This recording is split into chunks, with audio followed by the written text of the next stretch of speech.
Tangis gala anak Vanessa Angel Bibi pasca kecelakaan di tol. Ditemani sopir, dokter ungkap kondisi.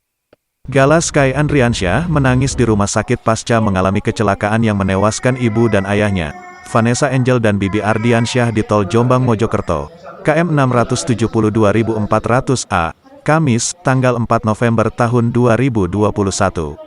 Hal tersebut disampaikan oleh Kepala Perawatan RSUD Kertosono, Slamet Mujiono. Slamet Mujiono pula mengabarkan kondisi terkini anak sematawayang Vanessa Bibi itu. Seperti diketahui, Gala Sky Andriansyah selamat bersama dua orang lainnya, yakni seorang sopir Vanessa Angel dan seorang pembantu, yakni Siska Lorenza. Sementara Vanessa dan sang suami, Bibi Andriansyah tewas seketika dalam kecelakaan itu. Saat ini Gala bersama sopir dan asisten rumah tangganya dirawat di IGD RSUD Kertosono, Nganjuk. Keduanya hanya mengalami luka ringan.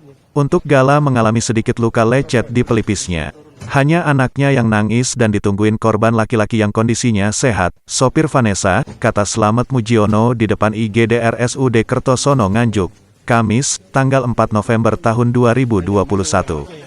Di bagian lain, perwakilan keluarga Milano Lubis mengungkapkan, kondisi anak Vanessa, dikabarkan mengalami luka ringan yakni memar pada kepala.